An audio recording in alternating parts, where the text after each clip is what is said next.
Okay, imagine this with me. 10 acres of land overlooking this pristine valley in the Sierra Nevada foothills in California. Huge trees, a swimming hole at the bottom, a few different little structures that are beautiful, tiny places to stay. Imagine a sauna, hot tub, cold plunge.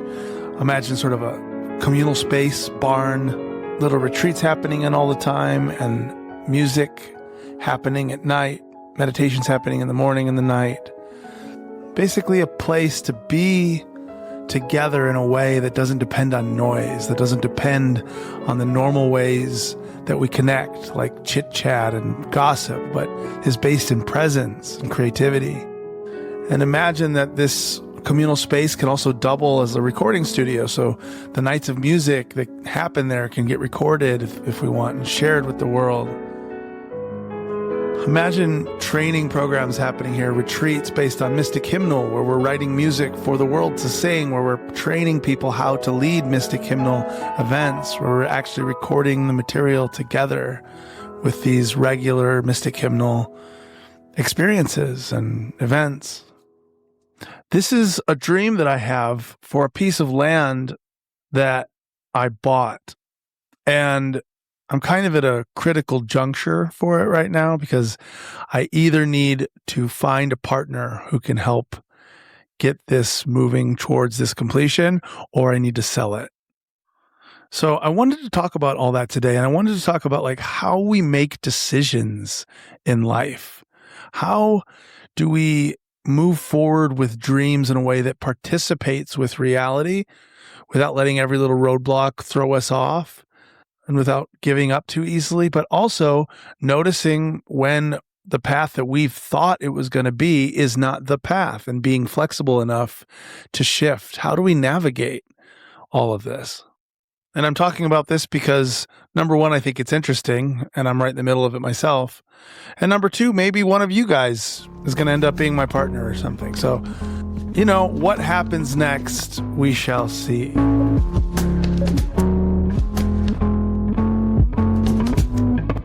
I had a funny experience recently.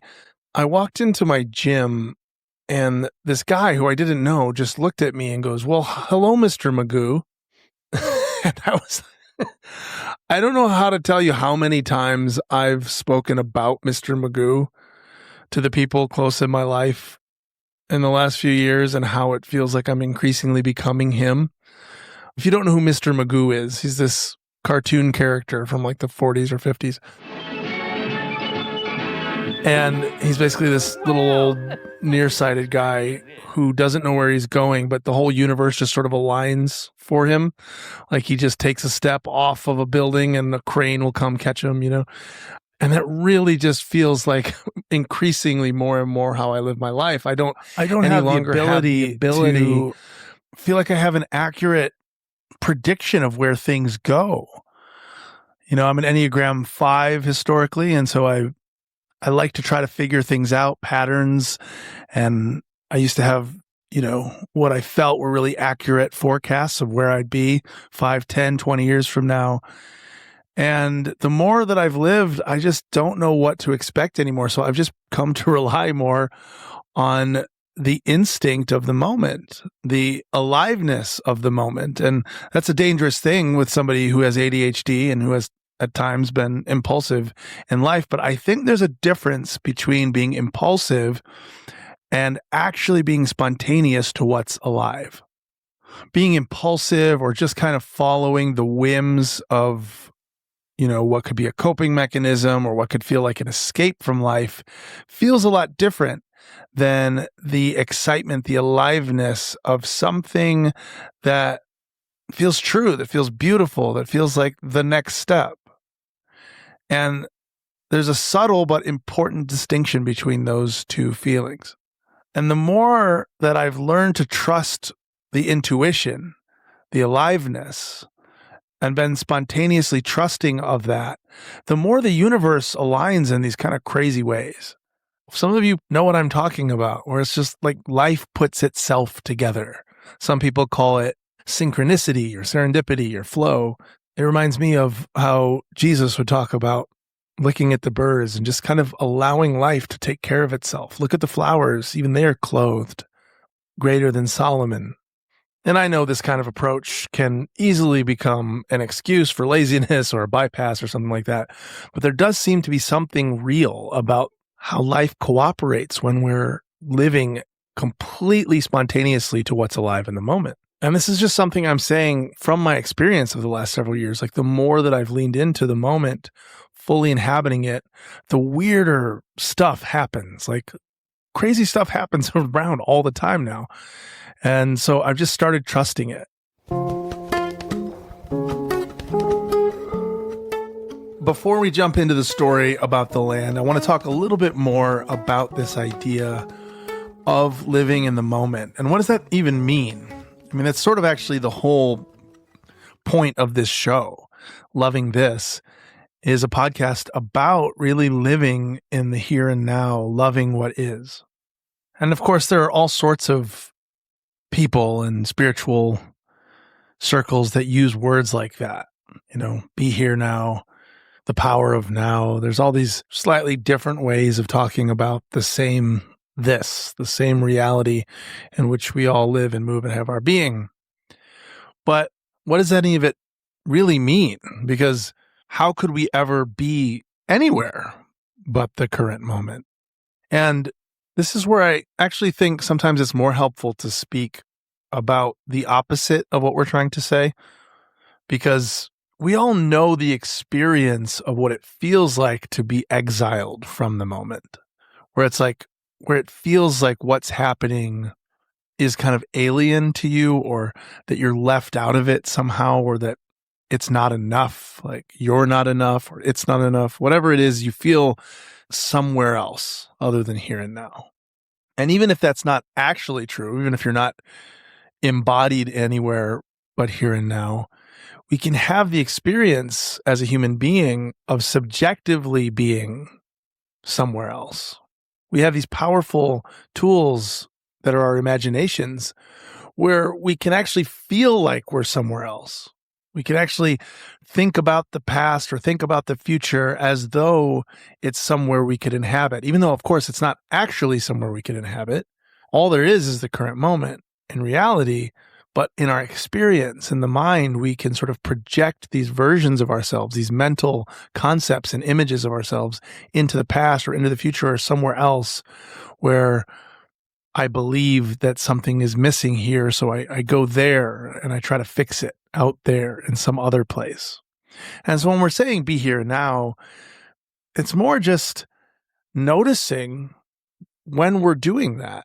Even the imagination, even the projection into the past or the future is still happening here and now. And it's coming back into these senses and these sensations and these emotions and these thoughts, seeing them as thoughts rather than getting lost sort of in this imaginary world.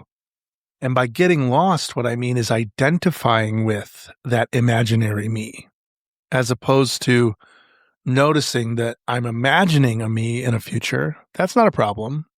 That doesn't create suffering to just imagine a me in the future. But if I believe that I am that projection that can move into the past and move into the future, I'm always going to be living in this sense of exile, in this sense of not enough, of not belonging in the current moment. So loving this is the technology that I'm talking about and offering in this podcast episode after episode of just noticing what is. And allowing the noticing to be loving, allowing it to be accepting. Because that's what awareness is. That's the nature of awareness is yes. It allows whatever's here to be here.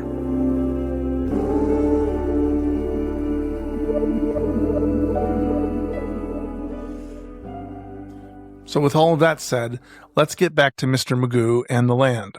Okay, so to start this story, let's go back to like 2019. I was at this event and there was some dancing, and as I was really present to the moment, I was really in my body, we were dancing, we were doing all this, weird hippie stuff at this event.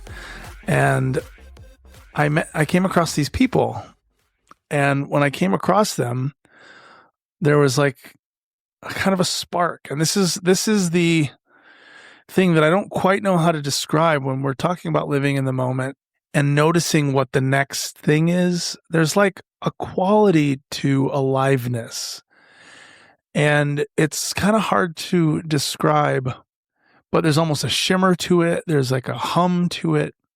And what I mean by alive is different than just, alluring. Like you can see something that's attractive or tempting in a way that might be tempting to your ego or as a form of escape. And I think the quality of that kind of resonance is different. It's a little lower. It's more like a no than a yes. It's more of an avoidance, where what's alive feels more animated, shining, vibrant. I don't know what it's like to be a bird, but I'm imagining when a bird knows to fly south, it's not really an abstract thing. I don't think a bird has like, a map of the world in their head and they go, okay, well, checking the calendar, looks like we're going to need to plan out the route to get down south because it looks like it's going to be getting cold here soon. There's not all that. It's just that way feels right.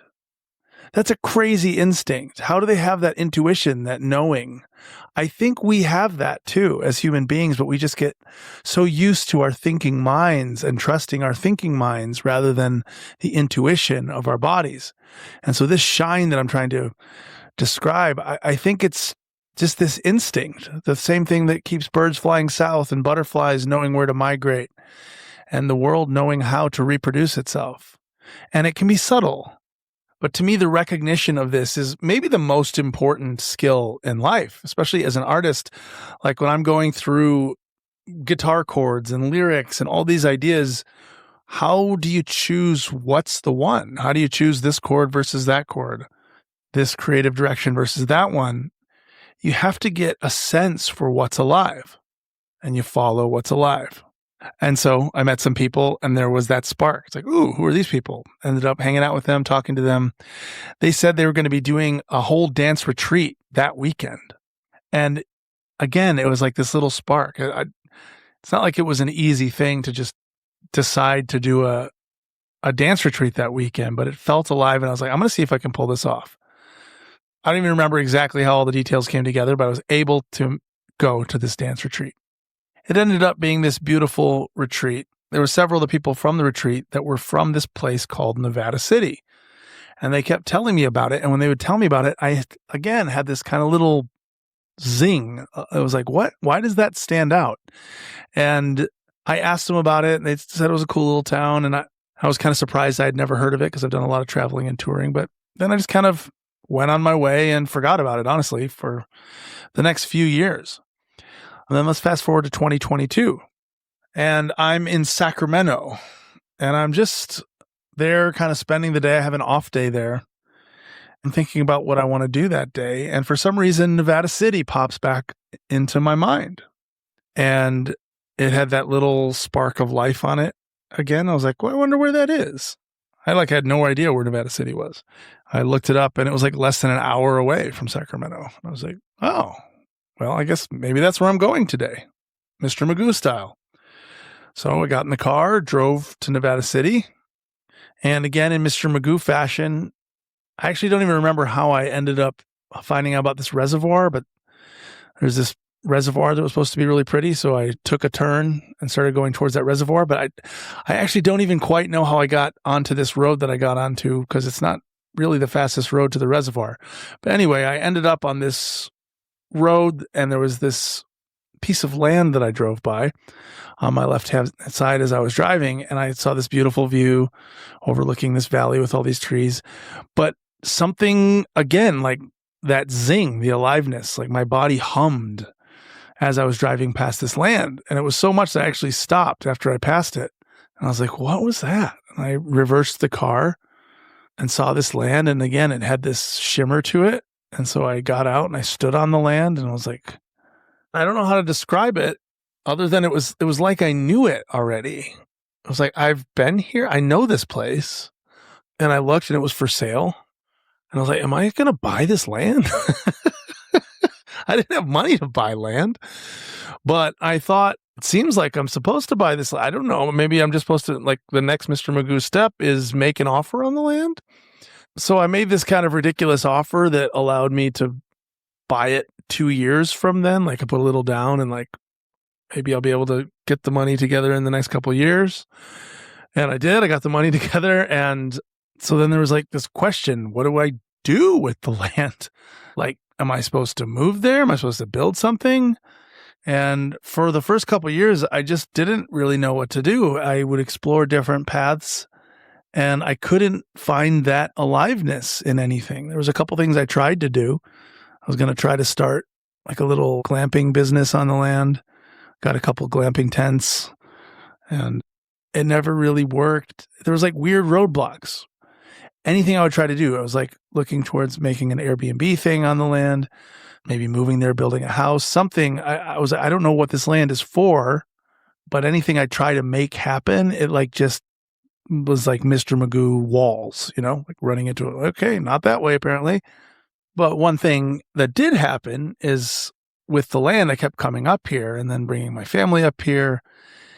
And then the fires in LA happened last year and our girls were in schools that weren't really working. Neither of them were really doing well. We're like, should we just try Nevada City? I mean, it's a beautiful place, got the land. Maybe something will turn up there. We visited and it felt alive again. It had the shimmer. We were there and I remember it was snowing. We were standing outside in the forest and there was like this snow falling and it was like just gorgeous. But it was like, wait, no, we're going to be here for a while for something. I don't know what, but it had that Mr. Magoo shimmer. So we moved to Nevada City. And since then, by the way, the girls, like this is a year ago, and the girls have been thriving in their new schools. It's a beautiful place to live. And as I trace back the steps of how we got here, I love how strange these little moments of shine in life are. Like, how do we end up in Nevada City? We didn't know anybody here. I never even heard of Nevada City, but met some people at a dance. It felt alive. Went to this retreat. It felt alive. Looked it up on the map at the very moment that I needed it. Like everything, the land, it all worked together that now the girls are having this beautiful, full experience in this new town with all these new relationships that they're having, but not in a way that I could have put together with my own thinking mind at any point. So that's already, I can see the aliveness working together. But it does still leave this question of the land sort of unanswered. Like, what's going on with the land? Because we live here, but it's just sitting there. So here's my pitch. Maybe it's for one of you, maybe it's for 10 of you.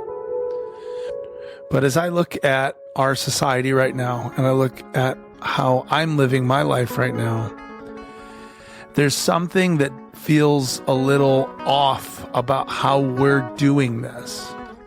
How we connect, how we create, how we work, how we play. So much of it to me feels based in this egoic system of lack, of separateness. The ways that we connect tend to be through screens. And even when we're in a space together, it's usually through gossip and chit chat about things that don't even feel true. And so at once I'm like starving for authentic human connection and belonging and sharing of life. And at the same time, less interested in the standard ways that we tend to do that as a species at this point than ever before. But then I experience these moments sometimes, whether it's at a Mystic hymnal event or at a retreat or in an authentic relating event or something, a birthday party where there's a moment where everybody actually can be present together in a way that doesn't depend on some of the norms. And I'm like, I want to prioritize that more in my life, like spaces like that. And it's hard to know where to do that. Like every time I have a Mystic hymnal event, I love it. It's so beautiful where we get together and sing and share presence and create this non-judging, loving space. And people talk about how like life-changing and healing it is. And it's like, it's amazing. I want to do so much more of that. But every event comes with all of these logistics. Where are we going to do it? How are we going to come up with the money to rent it? Blah, blah, blah. And then there's this land just sitting there. And there's these people all over the world just sitting there that I know love to engage in the kind of spirituality that I talk about and I write my music about and I write my books about. A spirituality that's based in here and now. These bodies, these feelings, these emotions, all of it being seen as beautiful, all of it being loved, not needing to fill any sense of lack with a bunch of beliefs or a bunch of activity, but to sit with what is together, to make music from that place, to create shared space from that place. And there's like this huge resource that's sitting there, but I can't make the space happen by myself. Pretty much all my money is in the land at this point, and so I don't have any extra to build stuff on it. And to get a loan is difficult for a musician with all 1099 income to get a building loan to build something like this. So something about that vision feels super alive to me. There's a shimmer to it. And I'm wondering if me putting this out will create a shimmer in anybody else. And if it doesn't, that's actually okay with me. I'm not holding on to the specifics of whatever this shimmer needs to be, because I think that's another part of following the moment. If we get too attached to what it needs to look like or what we think the shimmer is leading to, we can get off as well. We can leave the alive path and move into a path of our own creation. If I would have gone to that dance retreat and made a story of like, oh, I need to be a dancer. I need to be going, there's a shimmer on this, so I have to go to every dance retreat I ever come across, I would have missed the path that was presented actually to me. I couldn't have anticipated what it was. So even in telling you this vision, I'm telling you the vision's alive. I'm telling you about it is alive. And I have no idea what happens after that. Maybe the next thing is I sell you the land. Or maybe the next thing is, who knows? And maybe that's not a good thing for a business pitch to find, partners for a land project. Having Mr. Magoo going, I don't know what this is. But I don't want to be the one to make all of this happen. I can't be the one. I responded to the shimmer. I responded to life. And this podcast is me responding to life. And so I'm asking Spirit, I'm asking the universe, if you want this to happen, here you go. Here's a podcast, here's some land, but my bills are due soon and I can't afford to keep just having this land sit there. I have to sell it or do something with it. So there it is. That's my story. I hope it's at least inspiring in some way for you, because I do think the best things in life always cost us something, always seem a little crazy, always don't make complete sense, but somehow we know that knowing that's deeper than an intellectual knowing, that this is the next step. And you can trust it. And maybe, you can get your feet wet by trusting it in small ways first before you just go out and buy land. But you can trust it. This is life. I love that life has an intelligence to it. It's not just random meaningless stuff piled on top of each other. There's a bend to it. There's a wisdom to it.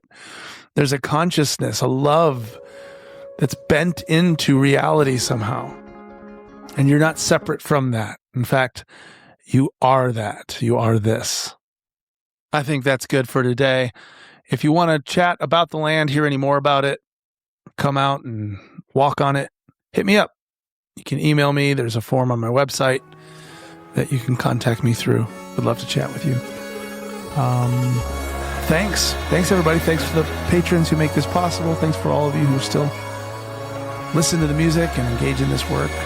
I'm so grateful for each of you. I'll see you next time.